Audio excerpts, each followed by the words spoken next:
فقري كمالي الله الله الله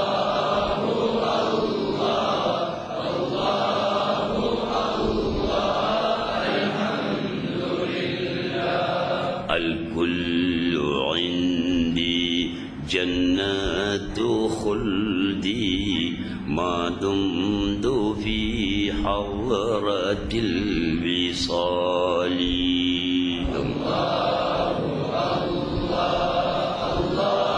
الله الله الله الحمد لله فما عذابي سوى حجابي وما نعيمي إلا وصالي الله الله الله الله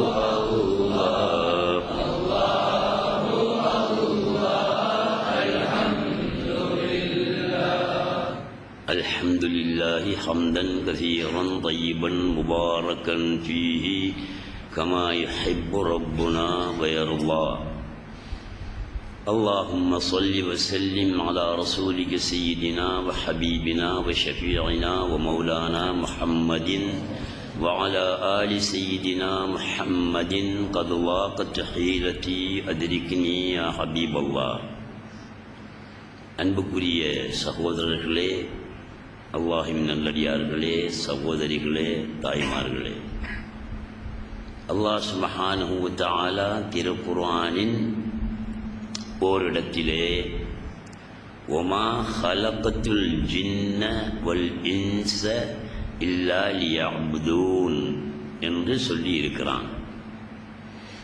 ஒமா ஹலகத்துல் ஜின்ன, ஜின் வர்க்கத்தை நான் படைக்கவில்லை, வல் இன்ஸ முன்னும் மனு வர்க்கத்தையும் நான் படைக்கவில்லை, இல்லா லியஅ்புதூன் அவர்கள் என்னை வணங்குவதற்காகவே ஒழிய, என்னை வணங்குவதற்காகவே தான் மனு வர்க்கத்தையும் ஜின் வர்க்கத்தையும் நான் படைத்திருக்கிறேன் என்று அல்லாஹ் சுப்ஹானஹு வ தஆலா சொல்லுகிறான். இந்த ஆயத்து நாம் அரபு இலக்கண ரீதியாக நோக்கும்போது பல கருத்துக்களை தரும். இலக்கண ரீதியாக நோக்காமல் பார்க்கும்போதும் சில வேறு கருத்துக்களையும் தரும். இந்த ஆயத்தில் பாருங்கள், ஒமா என்று அல்லாஹ் சுப்ஹானஹு வ தஆலா மா என்ற ஒரு சொல்லை பாவித்திருக்கிறான். இந்த மாவுக்கு நாஃபியா என்று இலக்கணத்திலே சொல்வார்கள். இல்லா என்று ஒரு சொல்லையும் பின்னாலே பாவித்திருக்கிறான். ஒமா ஹலக்துல் ஜின்ன வல் இன்ஸ இல்லா என்று ஒரு இல்லா என்ற சொல்லையும் பாவித்திருக்கிறான். இந்த இல்லாவுக்கு மொழி இலக்கணத்திலே இஸ்திஸ்னா என்று சொல்வார்கள். இவற்றை சேர்த்து நாங்கள் பார்க்கின்ற போது இந்த வசனம் ஹலக்துல் இன்ஸ வல் ஜின்ன லியஅபுதூன் என்று வரலாம்.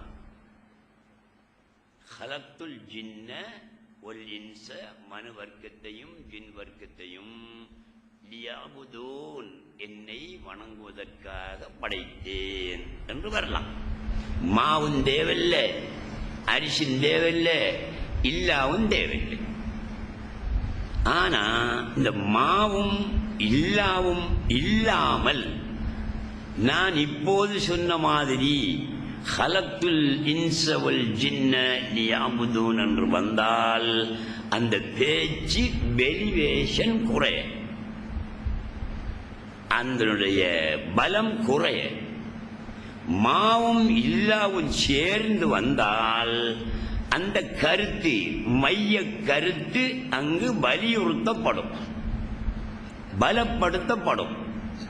அதனால் தான் நாங்கள் அதற்கு விளக்கம் சொல்லும் போது சொல்லுகிறோம், பொருள் சொல்லும் போது மனு வர்க்கத்தையும் ஜின் வர்க்கத்தையும் என்னை வணங்குவதற்காகவே ஒழிய நான் படைக்கவில்லை என்று பொருள் சொல்றோம்.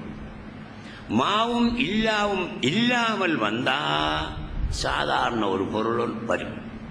மனு வர்க்கத்தையும் ஜின் வர்க்கத்தையும் என்னை படைப்பதற்காக நான், என்னை வணங்குவதற்காக நான் படைத்தேன் என்று மட்டும் வரும்.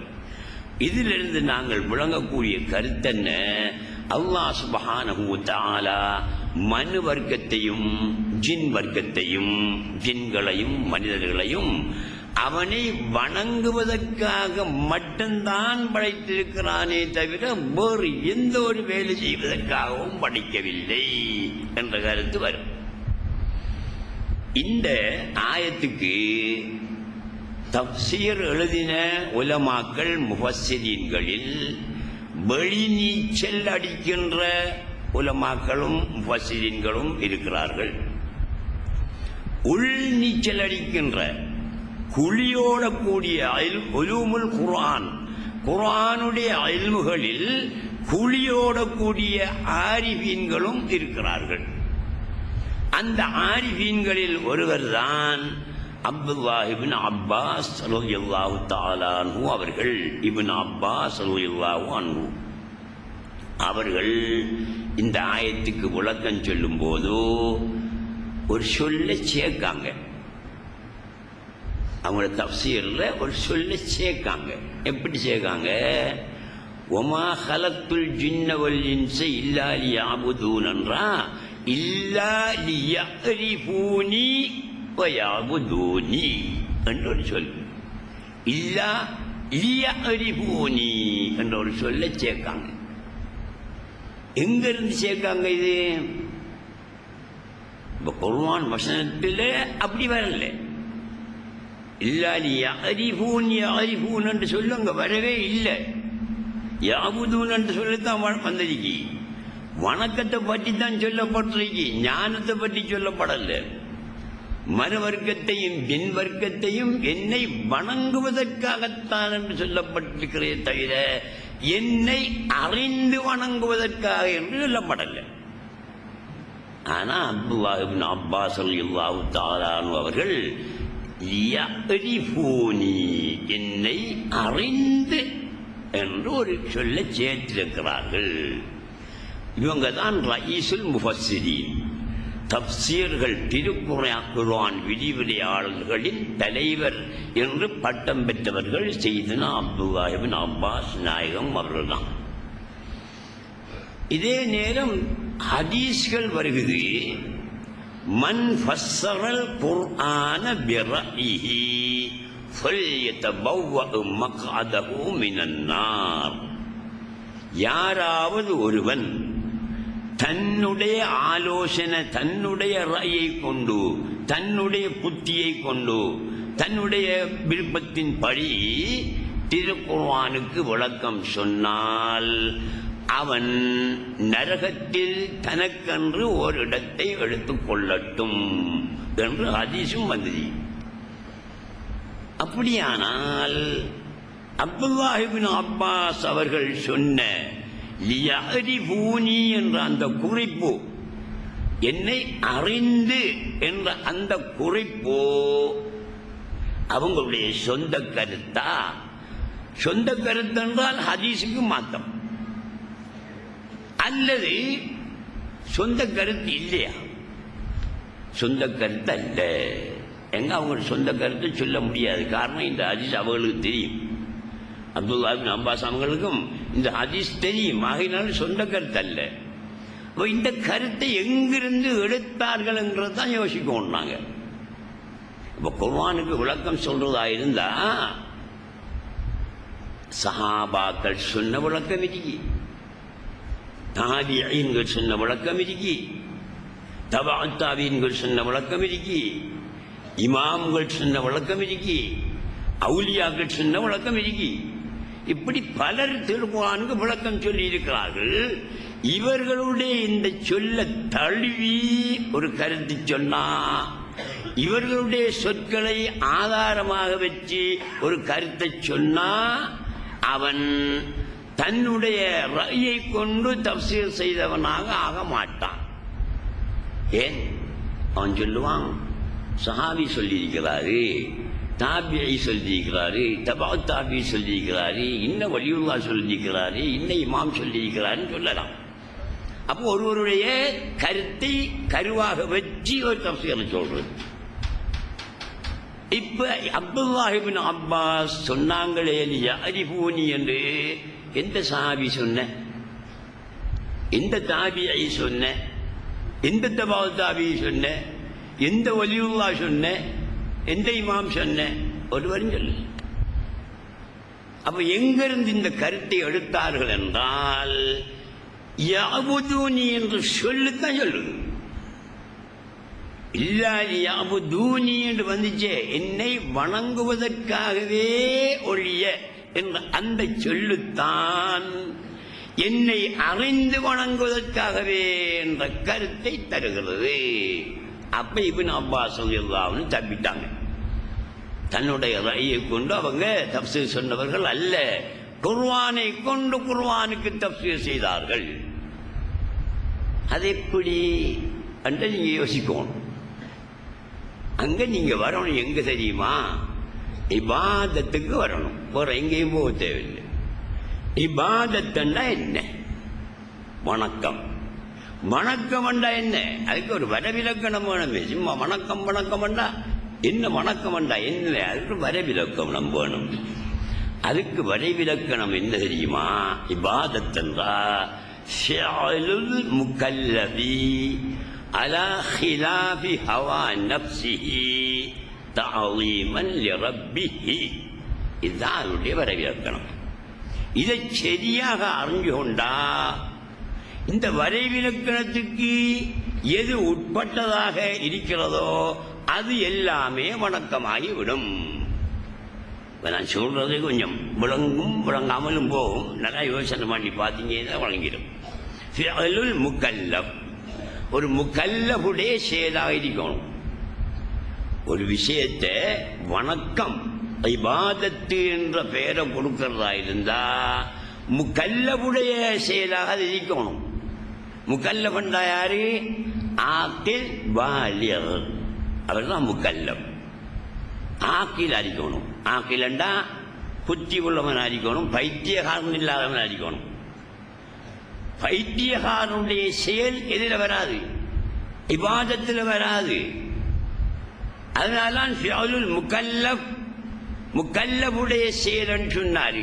முகல்லஃப் என்றாரு ஆக்கில் பாலிக், ஆக்கில் அடிக்கணும். ஆக்கில் அல்லாத புத்தி குறைஞ்சவர் என்ற கருத்து அல்ல அவர்த்த. மஜ்னூனுக்கு எது சொல்லிட்டா ஆக்கில் அவர்த்த.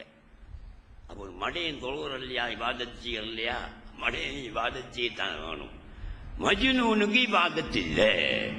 அப்ப ஒரு செயல் உண்டாகிற ஆள் எவரால் அந்த செயல் உண்டாகுதோ அந்த செயலுக்கு இபாதத் என்ற பெயரை சொல்வதாக இருந்தால் அவர் ஆக்கிலாக இருக்கணும், பைத்தியகாரன் அல்லாமல் இருக்கணும். ஒரு நிபந்தனை முகல்லஃப் ஆக்கில் பாலிக், புலூக் அடைந்தவராக இருக்கணும், பக்குவப்பட்டாளாக இருக்கணும், 15 வயது அடைந்த ஆளாக இருக்கணும், அல்லது ஒரு பெண்ணாக இருந்தால் மாதத்திட்டு வந்த ஆளாக இருக்கணும். அப்படி இருந்தால்தான் பாலிக் என்று சொல்லலாம். அப்ப 2 அம்சம் சேர்ந்து வரும். ஃபிஅலுல் முகல்லஃப் ஆக்கில் பாலிகுடைய செயல், புத்தி உள்ள பருவம் அடைந்த ஒருவருடைய செயலாக இருக்கணும். அதுக்கு நாங்க இபாதத் என்று பெயர் சொல்றதா இருந்தால் ஒரு விஷயம். அலா ஹிலாபி ஹவா நஃப்ஸிஹி, தன்னுடைய மன எழுச்சிக்கு மாற்றமானதாக அந்த செயல் இருக்கணும். ஒருத்தன் நஃப்ஸுக்கு வழிபட்டு ஒரு செயலை செய்யறான், அது இபாதத்து தான். பார்க்கறதுக்கு இபாதத்து போல இருக்கு. ஆனால் நஃப்ஸுக்கு வழிபட்டு செய்தானா இருந்தா அலா ஹிலாபி ஹவா நஃப்ஸிஹி வராது. அப்ப அதுக்கு இபாதத்துன்னு சொல்லலாம். உதாரணமா வச்சுக்குவோம், ஒரு ஆள் தொழுகிறாரு, முகஸ்துதிக்காக தொழுகிறாரு, பெருமைக்காக வண்டி தொழுகிறாரு, புகழுக்காக வண்டி தொழுகிறாரு, அல்ல திக்ரு வைக்காரு, முகத்துதிக்காக திக்ரு வைக்காரு, மற்றவன் நல்ல மனுஷன்டா இந்த திக்ரு வைக்கான் என்று சொல்லட்டும் என்று ராவையில் 2 மணிக்கு குழம்பி திக்ரு வைக்காரு. இவர் தன்னுடைய நஃப்ஸுக்கு வழிபட்டு செய்கிறார். அந்த செயலும் என்ன செய்யாது, இபாதத் என்ற பெயரை பெறாது. நஃப்ஸுக்கு வழிபட்டு செய்கிறது இபாதத்துடைய சூரத்தில் இருந்தாலும் இபாதத்தாக கணிக்கப்பட மாட்டாது. அது கொடுங்க. அப்ப 2 அம்சம். ஃபிஅலுல் முகல்லஃப் அலா ஹிலாபி ஹவா நஃப்ஸிஹி தஅலீமன் லிரப்பி, ஒரு இப்படியான ஒருவரால் ஏற்படுகின்ற அந்த செயல் ரப்பை கண்ணியப்படுத்துவதற்காகவும் இருக்க வேணும். 3வது அம்சத்தை பாருங்க, அல்லாஹ்வை கண்ணியப்படுத்துவதற்காகத்தான் இருக்க வேண்டும். ஒரு சிரிச்சியை கண்ணியப்படுத்துவதற்காக இருந்தால் அது இபாதத் என்ற பெயரை பெறாது. அப்ப அல்லாஹ்வை கண்ணியப்படுத்துவதற்காக ஏற்பட்டு சென்ற அந்த செயல் அது இபாதத். இபாதத்துங்கிறதுக்கு நான் சுருக்கமா சொன்னதிலிருந்து உங்களுக்கு வழங்கி இருக்கும். 3 அம்சம். ஃபிஅலுல் முகல்லஃப் அலா ஹிலாபி ஹவா நஃப்ஸி தஅலீமன் லிரப்பி, இந்த 3 அம்சமும் இருந்தா இபாதத்துன்னு சொல்லலாம். சரி, அப்ப இபாதத்துன்னு சொல்றதுண்டா இந்த ஆயத்தில் என்ன சொல் பாதிக்கப்பட்டிருக்கு? இல்லாலி யாபுதூன். இபாதத்து யாபுதூன் இபாதத்து சொல்லுத்தான் அது பாதிக்கப்பட்டிருக்கு. ஆகையினால அல்லாஹ்வை தஅலீம் செய்வதாக இருந்தா அல்லாஹ்வை தெரிஞ்சிருக்கணும். அல்லாஹ்வை தெரியாம அல்லாஹ்வை தஅலீம் பண்ண இயலாது. இப்ப நீங்க என்ன தெரிஞ்சிருந்தா தான் என்ன தஅலீம் பண்ணலாம், எனக்கு கண்ணியம் செய்யலாம், என்ன சங்கப்படுத்தலாம். நான் யாரென்றே உங்களுக்கு தெரியாமல் இருக்கும் போது நீங்க கண்ணியம் செய்தால் அது கண்ணியம் இபாதத்து ஆகாது. உதாரணமா வச்சுக்குவோம், இப்போ ஒரு ஆள் வாராரு, ஆளை பார்த்தா தலைப்பா கட்டிருக்கிறாரு, ஜிப்பா போட்டிருக்காரு, ஒரு செய்து மாதிரி விளங்குது, ஒரு பெரிய ஒரு ஆலிம் மாதிரி விளங்குது, பெரிய மனுஷன் மாதிரி நமக்கு விளங்குது. இங்க எல்லாரும் இருக்கிறீங்க. உங்களில் எவருக்கும் வந்து கொண்டிருப்பவர் யார் என்று அறவே தெரியாது. ஒரு மண்ணளவும் யாருன்னு தெரியாது. நீங்க அவர் வந்தா எழும்பி நிற்பீங்களா? எழும்பி நிற்க மாட்டீங்களே. ஏன்? உங்களுக்கு அவர் யாருன்னு தெரியாது, எழும்பி நிற்க மாட்டீங்க. உடைக்காக வேண்டி எழுப்பி நிற்கிறது அல்லையே, அவரை அறிந்து எழுப்பி நிற்கணும். அப்ப தாலீம். ஆனா எனக்கு தெரியும் அவர் ஒரு வலியுவா, அவர் பெரிய மனுஷன், ஒரு ஆலிம் பில்லா, எனக்கு தெரியும். நான் அவரை கண்டவுடன் எழும்பி நின்றேன்.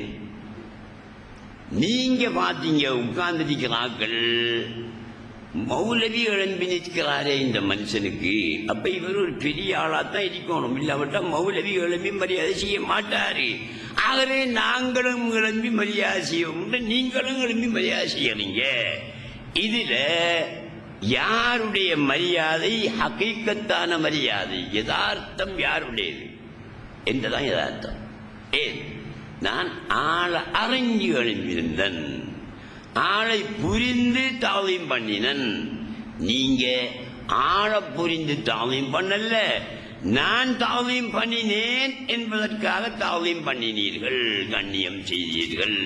ஆகையினால உங்களுடைய தாவீம் யதார்த்தமான கண்ணியம் இல்லை, இபாதத்து ஆகாது.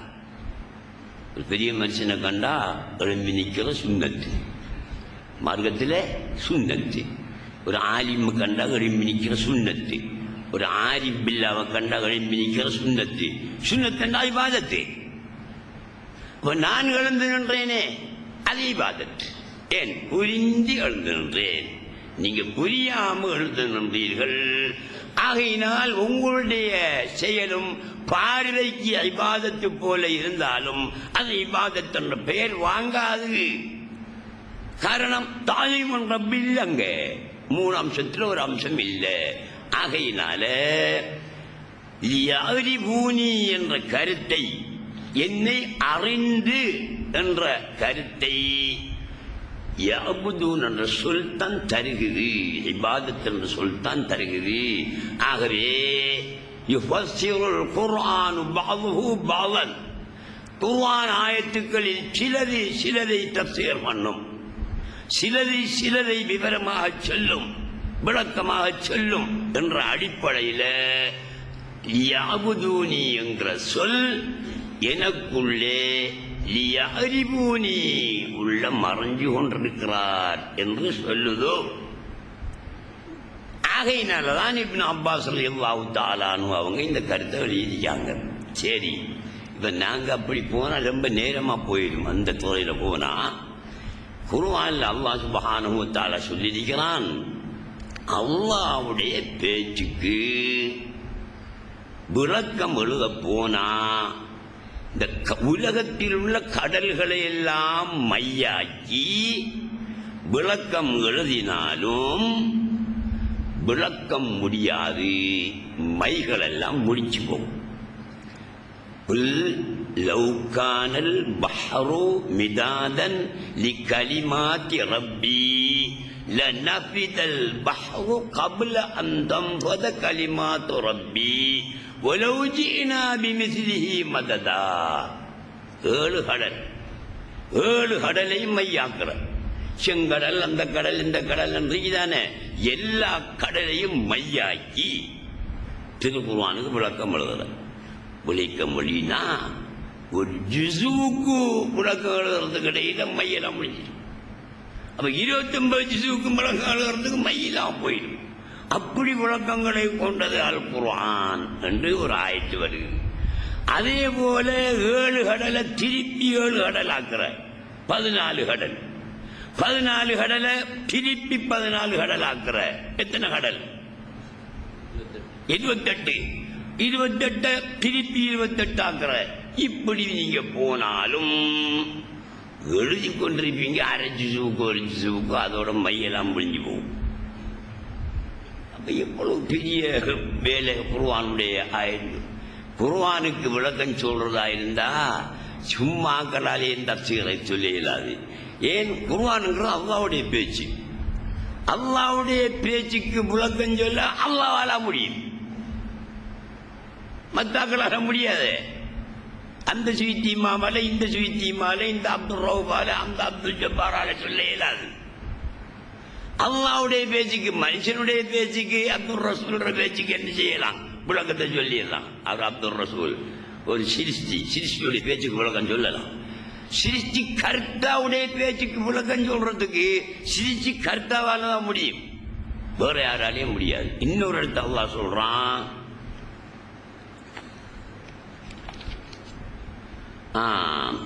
وَلَوْ أَنَّمَا فِي الْأَرْضِ مِنْ شَجَرَةٍ أَقْلَامٌ وَالْبَحْرُ يَمُدُّهُ مِنْ بَعْدِهِ سَبْعَةُ أَبْحُرٍ مَا نَفِدَتْ كَلِمَاتُ اللَّهِ.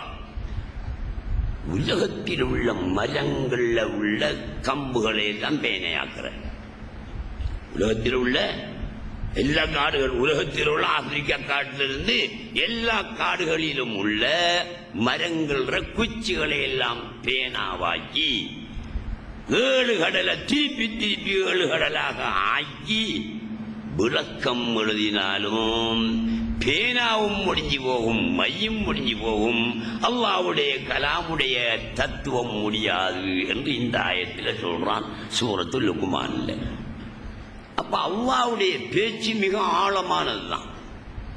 விளக்கம் சொல்றேன்டா அல்லாஹ்வால சொல்ல முடியும், அல்லது அல்லாஹ்வில பனாவாகி தான் இல்லை என்ற ஒரு நிலப்பாட்டிலே இருப்பாரே அவரால் தான் சொல்ல முடியும். நாங்க எல்லாம் சொல்றது இந்த சுயுத்தி வாமொழியினது, ஜலாலுத்தீன் சுயுத்தி, அந்த சுயுத்தி, இந்த சுயுத்தி, இவையெல்லாம் எழுதினதான். நாங்க அவளை குறை சொல்றல்ல, அவெல்லாம் பெரிய மனுஷன் தான். ஆனால் ஆரிஃபு பில்லாவாகிய ஃபனாவுடைய மக்காமை அடைந்தவர்கள் எழுதினது அதுதான் கருத்து. நீ கேள்விப்பட்டிருப்பீங்க தானே, வலில்லாஹில் மஷ்ரிகு வல் மக்ரிபு ஃபைனமா துவல்லு ஃபதம்ம வஜ்ஹுல்லாஹ் என்ற ஒரு ஆயத். இதுக்கு எந்த தஃப்சீர் எடுத்து பாருங்க, இந்த வெளி நீச்சல் அடிக்கின்ற முஃபஸ்ஸிரீன்களுடைய தஃப்சீரை எடுத்து பாருங்க. என்ன சொல்லுவாங்க, வலில்லாஹில் மஷ்ரிகு வல் மக்ரிப், அல்லாஹ்வுக்கு கிழக்கும் மேற்கும் சொந்தம், அல்லாஹ்வுக்கு உதயகிரியும் அஸ்தகிரியும் சொந்தம். ஃபைனமா துவல்லு, நீங்கள் எங்கு பார்த்தாலும் ஃபஸம்ம வஜ்ஹுல்லாஹ், அங்கே அல்லாஹ்வுடைய திசை உண்டு. ஃபைனமா துவல்லு, நீங்கள் எங்கே திரும்பினாலும் ஃபஸம்ம, அங்கே வஜ்ஹுல்லாஹ் ஜிஹத்துல்லாஹ், அல்லாஹ்வுடைய திசை உண்டு.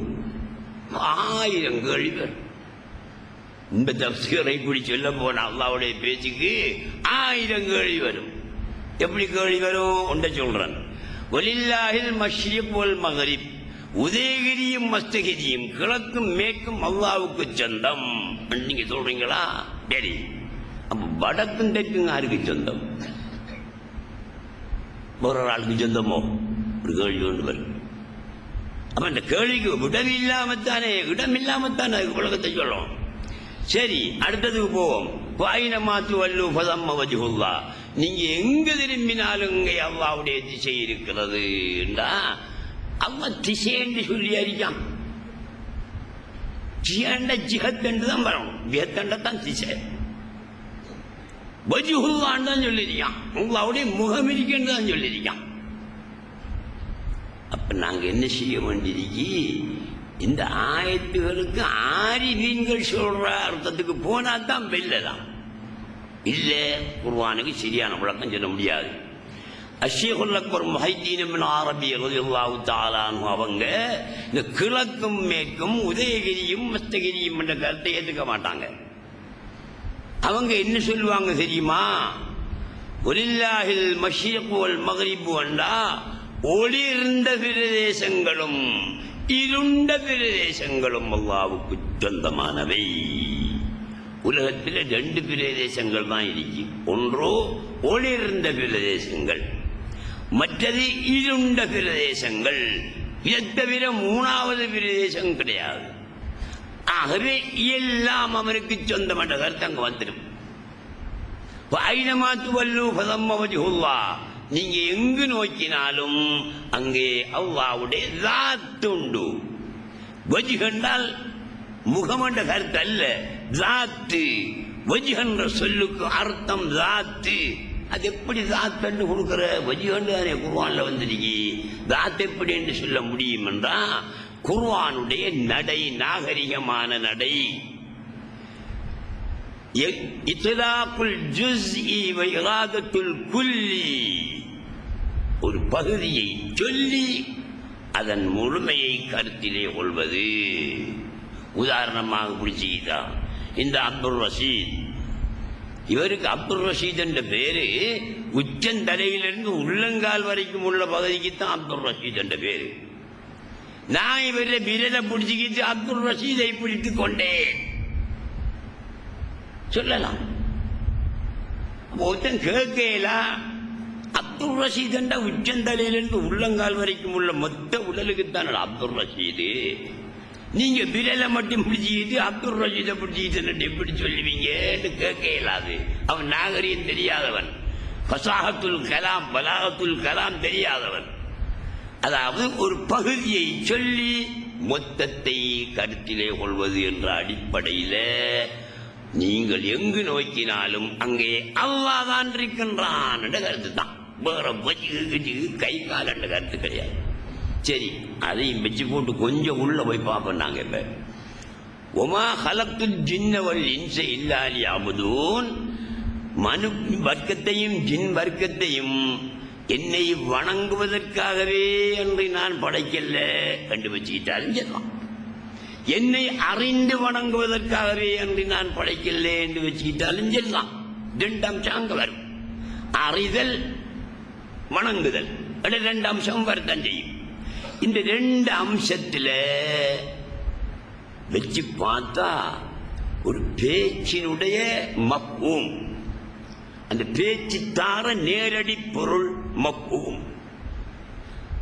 அதுல இன்னொன்றைக்கு மஃபூம் முகாலபா. இந்த பால் வெண்மை நிறமுடையது, பால் வெள்ளை நிறமுடையது. ஆனா பால் வெள்ளை அர்த்தம் இதுதான் மஃபூம். பால் வெள்ளை நிறம் உள்ளது, வெண்மையானது, இதுதான் மஃபூம் சொல்ற. அந்த வசனம் தரக்கூடிய கருத்து பால் வெள்ளை என்று அதான் கருத்து. இந்த வசனத்துடைய மஃபூம் முகாலபா, நேர் மாறான கருத்து எடுத்து பாருங்க. பால் கருப்பல்ல, பால் சிவப்பல்ல, பால் நீலமல்ல என்ற கருத்து அங்க வந்துடும். பால் வெண்மையானது என்று சொல்லும் போது அது கருப்பல்ல, அது சிவப்பல்ல, அது பச்சை அல்ல, அது நீலம் அல்ல என்ற கருத்து தானாக வந்துடும். அதுதான் மஃபூம் முகாலபா. அப்ப அல்லாஹ்வை வணங்குவதற்காகவே ஒளியை நாம் படைக்கலேண்டா அங்க மஃபூம் முகாலபா எப்படி வரும் தெரியுமா? மா ஹலத்துல் இன்ஸ வல் ஜின்ன லியஅகுலூன், மனு வர்க்கத்தையும் பின் வர்க்கத்தையும் சாப்பிடுவதற்காக நான் படைக்கல. ஒமா ஹலத்துல் ஜின்ன வல் இன்ஸ லியஷ்ரபூன், அவர்கள் குடிப்பதற்காக அவர்களை நான் படைக்கல. ஒமா ஹலத்துல் ஜின்ன வல் இன்ஸ லியதஸவ்வஜூன், கல்யாணம் முடிக்கிறதுக்காக நான் படைக்கல. இப்படி பார்க்கக்குள்ள வணக்கத்துக்கு மட்டும்தான் அவன் படைச்சிருக்கான், போற ஒன்றும் செய்யலான்டா. உலகத்தில் எப்படி மனுஷன் பாடுற? கல்யாணம் முடிக்கிற இல்லையா, சாப்பிட்ற இல்லையா, உறங்குற இல்லையா, குடும்பத்தை பார்க்கற இல்லையா, மற்ற வேலை வெட்டிகள் பார்க்கற இல்லையா, வியாபாரம் செய்யற இல்லையா? அப்ப செய்தா குர்ஆனுக்கு மாத்தமே. அல்லாஹ் சொல்றான், என்னை அறிஞ்சு வணங்கி தான் இருக்கணும், போற ஒரு வேலையும் செய்யல, தண்ணியும் குடிக்கல, பாலும் குடிக்கல. அப்ப என்ன செய்யறோம் நாங்க? எங்களுடைய சகல விதமான ஹரக்காத்தி சக்கனாத்தி எல்லாமே பாத்திலாகிவிடும். அப்ப எங்க போக வேண்டி இருக்கின்ற நாங்க வஹதத்துல் வஜூதுக்குள்ளாம் கொஞ்சம் போகணும். எப்ப அல்லாஹ்வுடைய இந்த ஆயத்துக்கு நாங்க அவனை அறிந்து வணங்குவதற்காகத்தான் படைக்கப்பட்டிருக்கிறோம் என்றால் எங்களுடைய எந்த ஒரு செயலாயினும் அதை நாங்கள் வணக்கமாக்கி கொள்ள வேணும். ஒரு ஆளை பார்க்க அல்லாஹ் தான் பார்க்க கண்ணு வாங்கியா மடக்கம் போய்த்து. ஒரு ஆளுக்கு ஒரு சாமான கொடுக்கும், அல்லாவுக்கு தான் நாங்கள் கொடுக்கும் அங்கும்போது அது வணக்கமா போய்த்திடும். ஒரு ஆள் ஒரு சாமான் நமக்கு தாராரு, அதை நாங்கள் வாங்குகிறோம் போது அது வணக்கமாக போயிடும். நாங்கள் ஆக்களோட இருக்கோம், ஒரு பொருளோட இருக்கோம், இந்த கதிரையோட இருக்கோம், மேசையோட இருக்கோம், முசல்லாவோட இருக்கோம், இந்த மைக்கோட இருக்கோம், அல்லாவோட நாங்கள் இருக்கிறோம் அங்கும்போது அது வணக்கமாக போயிடும். அப்ப நாங்கள் பார்க்கக்கூடிய அனைத்தையுமே ஹக்காக, அல்லாவாக, அவனுடைய தஜல்லியாக நாங்கள் பார்க்கும்போது 24 மணி நேரமும் நாங்கள் அல்லாவுடன் தான் இருக்கிறோம். அப்ப ஆயத்துக்கு மாற்றம் இல்லை. ஒமா கலத்துல் ஜின்ன வல் இன்ஸ இல்லா லியஅ்புதூன், என்னை அறிந்து வணங்குவதற்காகத்தான் படைத்திருக்கிறான். இவன் கல்யாணம் முடிஞ்சாலும் அவன் அறிஞ்சு வணங்கலாம் தான். சண்டைக்கு கறி வாங்க போனாலும் அவன் செய்யறான், வணக்கம் தான் செய்யறான். உடல் உறவு கொண்டாலும் வணக்கம் தான் செய்யறான். கூட்டாளிமாரோட பேசிட்டு இருந்தாலும் வணக்கம் தான் செய்யறான். விளையாடிட்டு இருந்தாலும் வணக்கம் தான் செய்யறான். அவுலியாக்கள் வரலாறுகள்ல நாம பார்த்திருக்கோம், கேட்டு மிதிக்கிறோம். சில அவுலியாக்கள் காட்சி அடிச்சிருக்காங்க. இந்த காட்சி வச்சு அடிக்கிற காட்சி இல்லை, சும்மா காட்சி விளையாடுறாங்களே சும்மா நேரு பொழுதுபோக்குக்காக, அந்த மாதிரி காட்சி அடிச்சிருக்காங்க. ஒரு ஆள் ஒரு பெரிய ஒலிவாவை சந்திக்க போயிருக்காங்க. போனோடனே அவங்க 4 பேரோட உட்கார்ந்து அவங்களோட அந்த வாகனம் போகிற அந்த கிரேஜில் காட்சி அடிச்சிட்டு இருந்தீங்க. அந்த ஒலிவுருவாவை சந்திக்க போய் ஒரு ஆள் நின்றுக்கிறாரு. ஆறு ஒலிவுருவான்னு தெரியா, ஒலிவுருவாவோட வீடு மேலறிக்கி அங்கே வீட்டான் இனிப்பாக விட்டு அவர் நிற்காரு. இந்த ஆள்கிட்ட கேட்டுட்டு மேலே போவோம். அப்போ உடன் அந்த காட்சி அடிச்சிட்டு இருந்த ஒரு ஆள் திரும்பி, வலியுவாவைத்தானே பார்க்க வந்தேன், நான் தான் வலியுவா என்று அவருக்கு சொன்ன உடனே அவருக்கு மயிர்கூச்சறிஞ்சா போல போயிடுச்சு, உடல்லாம் செலுத்து போச்சு. அவங்க தான் வலியுவா. அப்ப என்ன, அப்ப வலியுவா காட்சி அடிக்கலாமா? அங்க நாங்க என்ன செய்யணும், சாதாரண இடத்திலிருந்து நோக்காம கொஞ்சம் மேலே என்ன செய்யணும், போகணும். பிள்ளைன்னு சொல்லிடப்படாது. என்ன ஒலியும் வாங்க இருந்தால் காட்சி அடிக்கிறேன்னா என்னடா ஒலி என்று சொல்லிடப்படாது. ஒரு ஒலிவாவை பார்க்கறதுக்கே ஒருவன் போனானா, போனா அந்த மனுஷன் பூத்தை பார்த்தா புரோனி சுல்தாண்ட மாளிகை மாதிரி இருக்கான். ஒலியில 2 பார்த்துக்கிட்டு இவரை ஒலிவா புரிய ஆடம்பரமாக ஒரு மாளிகையில வாழலாமா? கதவை துறந்து பார்த்தானா பூக்கன்றுகள் பூந்தோட்டம் வளர்த்திருக்கிறாராம் வீட்டுக்கு முன்னால. அதுல உலகத்திலே இல்லாத பூ ஒன்றை சொன்னா அவனுக்கு ஹத்தியா. உலகத்திலே இல்லாத பூ, உலகத்தில் உள்ள பூல ஒன்று அங்க இல்லையா, அதை சொன்னா அவனுக்கு ஹதியா போட்டு. அப்ப உலகத்தில் உள்ள எல்லா வகையான பூவும் வச்சிருக்க, அப்படி ஒரு பூந்தோட்டம் வச்சிருக்காரு. அவுலியாவுக்கு தேவையா இந்த பூந்தோட்டம்? இவன் பார்த்துக்கிட்டு போட்டு இவரு நமக்கு வழியாக சரி வராது, இவர்கிட்ட பயத்தெடுக்கிற வேலை சரி வரா, நாம மாறுவோம் பண்ணு போட்டு அவன் யோசனை பண்ணி நின்றுட்டு, இருந்தாலும் வந்துட்டமே பாப்பம் ஆளை வந்து அவன்கிட்ட கேட்டான். கேட் கீப்பர், வெளி வர வீட்டுக்கும் கேட் கீப்பர் தேவையா? அவ்வாதான் கேட் கீப்பர் ஆயிருக்கான் தானே. இல்லை அது சரி வச்சிருக்கிற சரிதான். ரைட். அப்ப ஒலிவாவை சந்திக்கணும். இந்த மாளிகையில மேல ஏறி பின்னால் ஒரு ஏணிப்படி இருக்கி, அதுல இறங்கி போங்க, அங்க பின்னுக்கு இருப்பார், அவர் சந்திக்கலாம். அவன் அதே மாதிரி மேல ஏறி கீறி போய் பார்த்தான். அங்க ஒரு சாக்கை போட்டுக்கிட்டு மண்ணில ஒரு மனுஷன் படுத்துக்கிட்டு இருக்காரு. அவர் தான் ஒலிவா. என்ன நாயகமே, நீங்க இப்படி இருக்கிறீங்க, இப்படி பெரிய மாளிகையை கட்டி வச்சிருக்கிறீங்க, பெரிய தோப்புகளை உண்டாக்கி வச்சிருக்கிறீங்க என்ற உடனே அவர் சொன்னாராம், ஹர் குல் மே பர்வர்திகார் ஹே, ஹர் குல் மே பர்வர்திகார் ஹே, ஒவ்வொரு பூவிலையும் நான் ஹக்கை தரிசிக்கிறேன் என்று சொன்னார். அப்ப ஹக்கை தரிசிக்கக்கூடிய மகர் வேணும் தானே. அதுதானே சுலைமான் அலைஹிஸ்ஸலாம் 500 கல்யாணம் முடிச்ச, ரசூலுல்லாஹி ஸல்லல்லாஹு அலைஹி வஸல்லம் 20க்கும் மேற்பட்ட கல்யாணம் முடிச்ச, குதுபு நாயகன் 90 பிள்ளைகளுக்கு மேல பெற்ற, அதிகமான ஆரிஃபீன்கள் எல்லாம் 4 கல்யாணம் முடிச்ச. அறிவின்கிற லைன்களை எடுத்து பாருங்க, ஒன்று முடிச்சுட்டு இருக்க மாட்டாங்க, 2, 3 அப்படின்னு முடிப்பாங்க. அங்கே சுகூதுகள் அதிகமாக ஏற்படுறது. அது நம்மளே சுகூது இல்லை, இது அங்கே மேல் திசையும் கீழ் திசையும் பார்க்குற சுகூது தான் நம்மள சுகூது. அவங்கள சுகூது அந்த சுகூது இல்லை. சுகூது ஹாக்கிட்டாலா அவ்வாவை ஹாக்தாலாவை சுகூது செய்யும். ஆகையினால நாங்கள் என்ன செய்யணும்டா, சுருக்கம் அவ்வா எங்களை வணங்குறதுக்கு தானே படைச்சிருக்கான், அறியறதுக்கு தானே படைச்சிருக்கான். அறிவோம், அவனை பற்றி அறிவை நாங்கள் தேடிக்கொள்ளணும், தேடத்தான் போகணும். காலடியை வரும் என்று எதிர்பார்க்க இயலாது, தேடணும். அடுத்தது அவனை வணங்கணும். இந்த செஞ்சிட்டு வாரேண்டா எங்களுடைய சகல செயல்கள், சகல நாட்டங்கள், சகல எண்ணங்கள் அனைத்தையும் ஹக்காக நாங்கள் பார்த்தால் ஆகிக் கொண்டால் 24 மணி நேரமும் நாங்கள் வணக்கம் செய்தவர்களாகலாம். அஸ்ஸலாமு அலைக்கும் வரஹ்மத்துல்லாஹி வபரகாத்துஹு.